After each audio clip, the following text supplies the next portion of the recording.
Hello, I am Jane, and I'm going to read Sylvester and the Magic Pebble.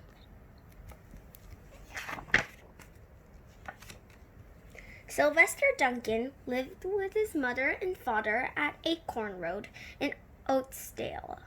One of his hobbies was collecting pebbles of unusual shape and color. Rocks are here with Sylvester. Sylvester is On a rainy Saturday during vacation, he found a quiet, extraordinary one. It was flaming red, shiny, and perfectly round like a marble. As he was studying this remarkable pebble, he began to shiver, probably from excitement, and the rain felt cold on his back. "I wish it could stop raining," he said. To his great surprise, the rain stopped. It didn't stop gradually as rains usually do. It ceased. The drops vanished on the way down. The clouds disappeared. Everything was dry, and the sun was shining as if rain had never existed.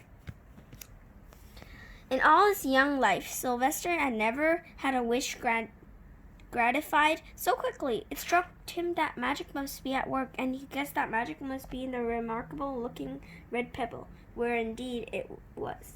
To make a test, he put the pebble on the ground and said, "I wish it would rain again." Nothing happened, but when he said the same thing holding the pebble on his hoof, the sky turned black. There was lightning and a clap of thunder, and the rain came shooting down. "What a lucky day this is," thought Sylvester. "From now on, I can have anything I want. My father and mother can have anything they want. My relatives, my friends, and anybody at all can have everything anybody wants."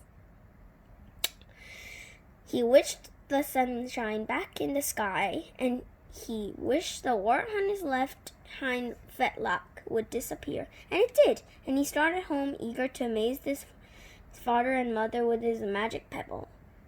He could hardly wait to see their faces. Maybe they wouldn't even believe him at first. As he was crossing Strawberry Hill, thinking of some of the many, many things he could wish for, he was startled to see a mean, hungry lion looking right at him from behind some tall grass. He was frightened. If he hadn't been so frightened, he could have made the lion disappear, or he could have wished himself safe at home with his father and mother. He could have wished the lion would turn into a butterfly or a daisy or a gnat. He could have wished many things. But he panicked and couldn't think carefully. "I wish I were a rock," he said, and he became a rock. The lion came bounding over, sniffed the rock 100 times, walked around and around it, and went away confused, perplexed, puzzled, and bewildered. "I saw that little donkey as clear as day. Maybe I'm going crazy," he muttered. And there was Sylvester, a rock on Strawberry Hill, with the magic pebble lying right beside him on the ground, and he was unable to pick it up. "Oh, how I wish I were myself again," he thought. But nothing happened. He had to be touching the pebble to make the magic work. But there was nothing he could do about it. His thoughts began to race like mad. He was scared and worried. Being helpless, he felt hopeless. He imagined all the possibilities, and eventually he realized that his only chance of becoming himself again was for someone to find the red pebble and wish that the rock next to it would be a donkey. Someone would surely find the red pebble. It was so bright and shiny, but what on earth would make them wish that a rock were a donkey? The chance was 1 in a billion at best. Sylvester fell asleep. What else could he do? Night came with many stars. Meanwhile, back at home, Mr. and Mrs. Duncan paced the floor, frantic with worry. Sylvester had never come home later than dinner time. But where could he be? They stayed all night, wondering what had happened, expecting that Sylvester would surely turn up by morning. But he didn't, of course. Mrs. Duncan cried a lot, and Mr. Duncan did his best to soothe her. Both longed to have their dear son with them. I will never scold Sylvester again as long as I live, said Miss Duncan, no matter what he does. At dawn, they went about inquiring of all the neighbors, the pig and the rooster and chicken and the hen. Okay, who wrote that? Okay, we borrowed it from the National Library, so it might have some paper stuff pencils on it, pencil marks on it. They talked to all the children, the puppies, the kittens, the colts, the piglets. No one had seen Sylvester since the day before yesterday. Aw, she's so cute.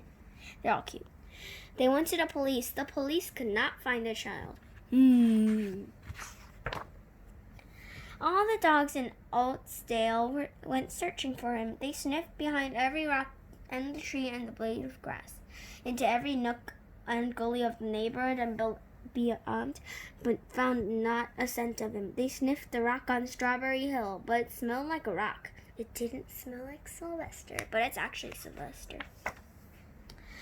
After a month of searching the same places over and over again, and inquiring of the same animals over and over again, Mr. and Mrs. Duncan no longer knew what to do. They concluded that something dreadful must have happened, and they would probably never see their son again, though all the time he was less than a mile away. It was like only on top of Strawberry Hill, really. Again, she's crying. They tried their best to be happy, to go about their usual ways. But their usual ways included Sylvester, and they were always reminded of him. They were miserable. Life had no meaning for them anymore. Night followed day, and day followed night over and over again. Sylvester on the hill woke up less and less often. When he was awake, he was only hopeless and unhappy. He felt he would be a rock forever, and he tried to get used to it. He went into an endless sleep. The days grew colder. Fall came with the leaves changing color. Then the leaves fell and the grass bent to the ground. Then it was winter. The winds blew this way and that. It snowed. Mostly the animals stayed indoors, living on the food they had stored up. One day a wolf sat on the rock that was Sylvester and howled because he was hungry. Ow!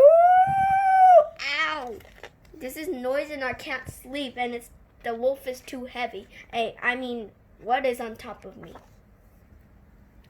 When the snows melted, the earth warmed up in the spring sun and things budded. Leaf won trees again. Flowers showed their young faces. Hey, who's this rock? One day in May, Mr. Duncan insisted that his wife go with him on a picnic. Let's cheer up, he said. Let's try to live again and be happy even though Sylvester, our angel, is no longer with us. They went to Strawberry Hill. Mrs. Duncan sat down on the rock. The warmth of his own mother sitting on him woke Sylvester from his deep winter sleep. How he wanted to shout, Mother! Father! It's me, Sylvester! I'm right here! But he couldn't talk. He had no voice. He was stone dumb. And she's sitting on it. I feel my mother. And why is the umbrella on top of me?